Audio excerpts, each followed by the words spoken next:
پچھلے کچھ دنوں میں پیٹرولیم مصنوعات کی قیمتوں میں بھی بار بار اضافہ دیکھنے میں آ رہا ہے. اس کے بعد بجلی کے بلوں نے تو عوام پر بم گرا ہی دیا ہے. اب آٹے کی قیمتوں میں بھی اضافہ کر دیا گیا ہے.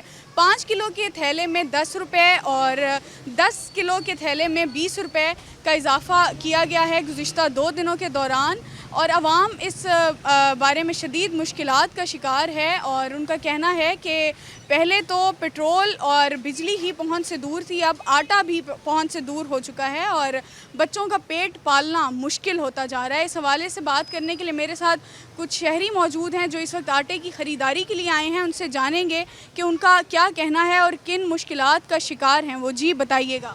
آٹا ہمارے روزمرہ کی زندگی کے لیے آٹا اہم چیز ہے, اور آٹا نہ خریدیں تو بچے بھوکے مریں گے, ہم خود بھوکے مریں گے. ہم یہی گزارش کرتے ہیں حکومت پاکستان سے کہ مہربانی کریں, یہ ہر بندے کی ضرورت ہے. باقی چیزوں کے بغیر گزارا ہوتا ہے, آٹے کے بغیر گزارا نہیں ہوتا. مہربانی کریں آٹے کے اوپر سبسڈی دیں, ہمیں آٹا تو کم سے کم ملے. باقی روزگار والا بھی جو بھی ہے وہ ہر بندے کے سامنے ہے, ہمیں آٹا تو ملے. خیر جی بالکل, عوام کا یہی مطالبہ ہے کہ اشیاء ضروریہ کی قیمتوں میں کمی کی جانی چاہیے, اور خاص طور پر آٹا جو کہ ایک خاص جز ہے. آپ 2 وقت کی روٹی کو ہی جب انسان ترس جائے تو زندگی کا اور کوئی مقصد نہیں رہتا. آپ اپنے بچوں کو جب 2 وقت کی روٹی ہی مہیا نہ کر سکیں تو انسان بے بس ہو جاتا ہے.